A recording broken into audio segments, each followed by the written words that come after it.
Hi there, Taurus. So let's just go into your reading. First of all, I seen two narratives kind of playing out, and it's the energy is very much about give and take. Okay, so the first scenario, I feel like you're dealing with somebody who's a little bit of a mother hen.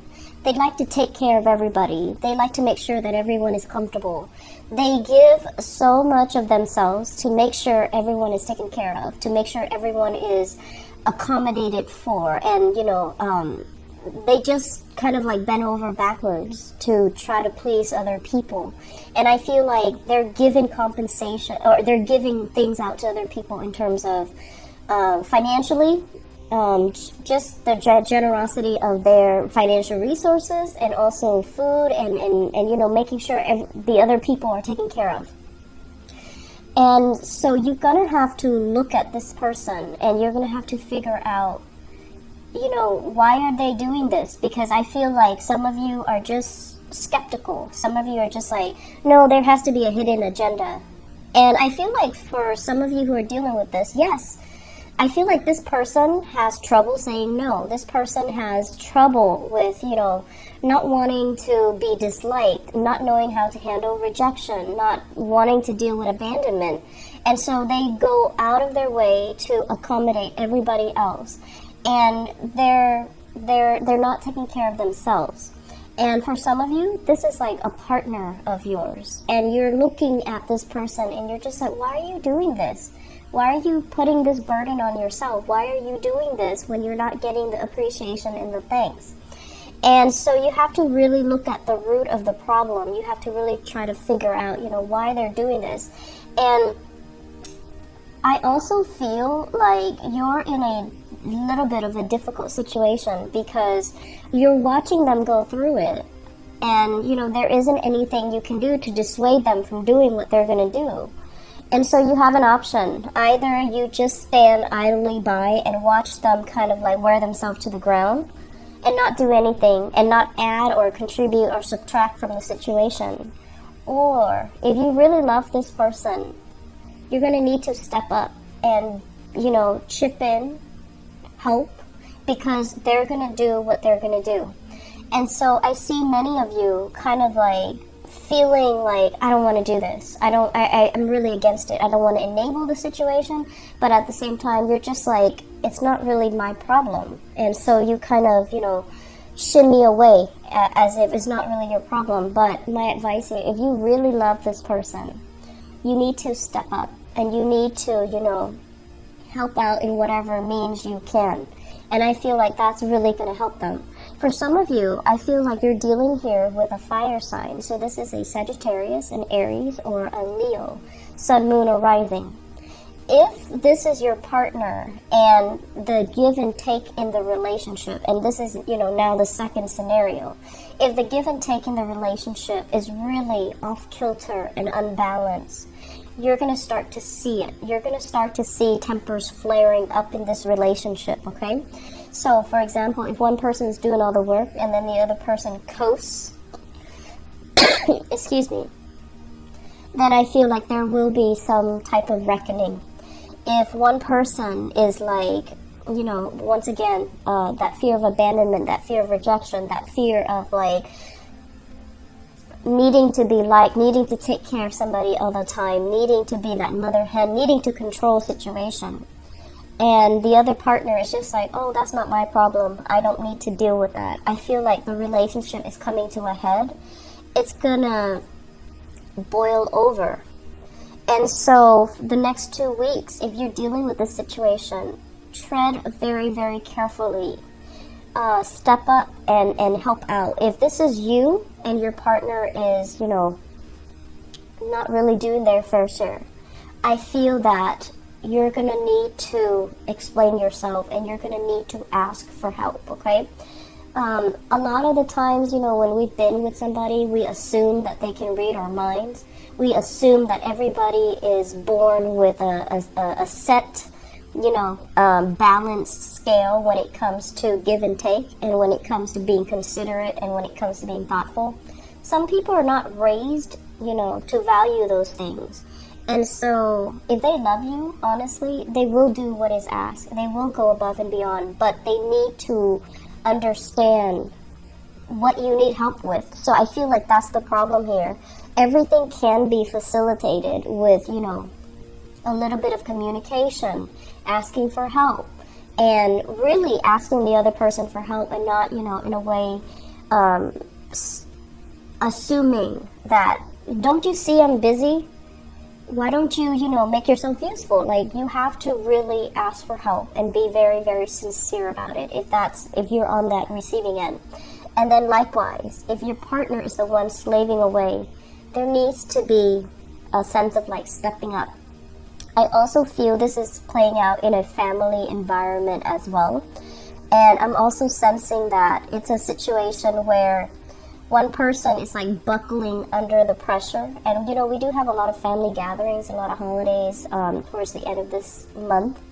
And so I do see the pressure mounting, and it's gonna lead to resentment. It's gonna lead to hostility.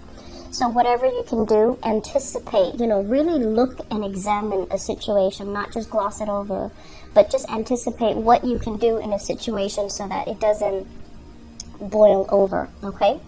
So moving forward, one of the major lessons that I feel here, moving forward into the year 2018, is I'm sensing there is a need for change, okay? And this is like change in your living environment. So first of all, I see many people who might have, recently gotten married, who might have recently gotten divorced. Like, there is some major change in your relationship status, and you're trying to find your footing, you're trying to find your bearing, and you're trying to kind of like establish yourself anew.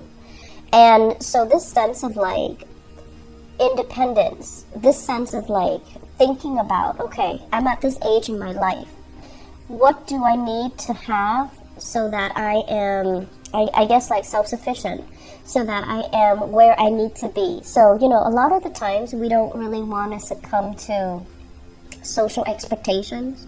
We don't really want to succumb to what is expected of us based on our age, based on where we are in life.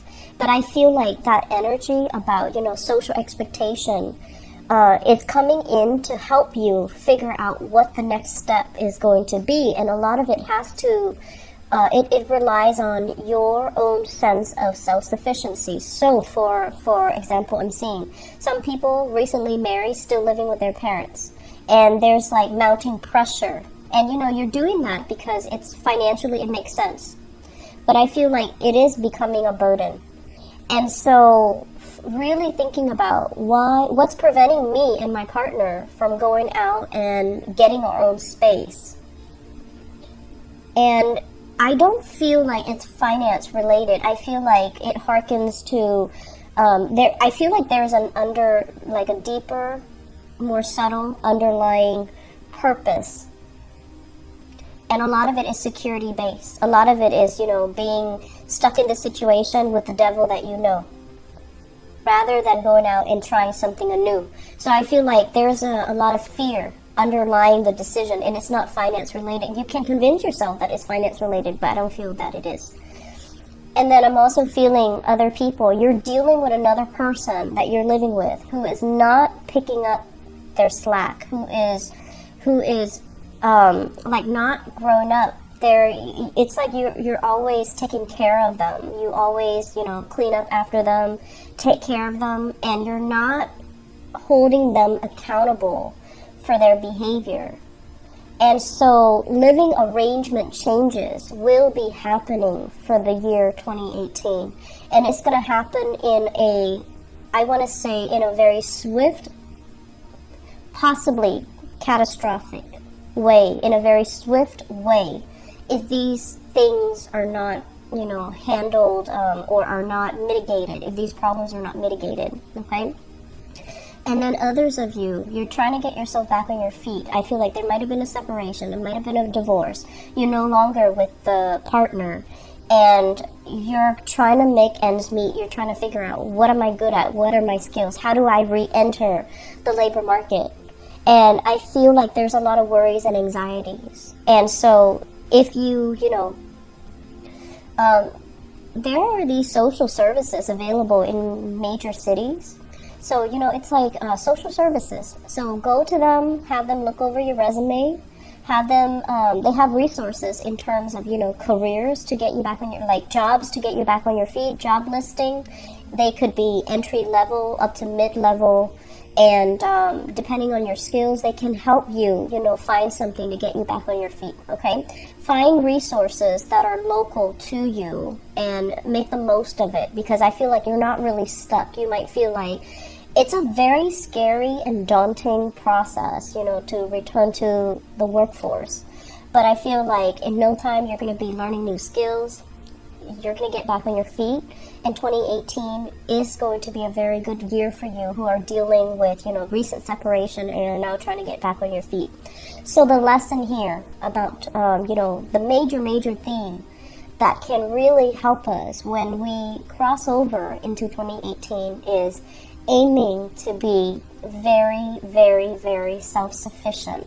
Self-sufficient financially, being able to take care of ourselves, being able to take care of the people that we love, not having to rely on another person to take care of us. Because energetically, things need to be very balanced out. If somebody's constantly, you know, playing mother hen to you energetically, they're giving so much energy away. And if it's not reciprocated, they're going to feel depleted. They're going to feel resentful. And if you're constantly relying on it rather than being self-sufficient, one day that source of energy is going to fade away. And what are you going to do at that point? So the theme is aim to be very self-sufficient. Take care of yourself, okay? And make some changes when it comes to your housing situation, because I feel like some things have to go. Some old behaviors need to be shed away from the past, okay? So I wish you the best. Take care of yourself, okay?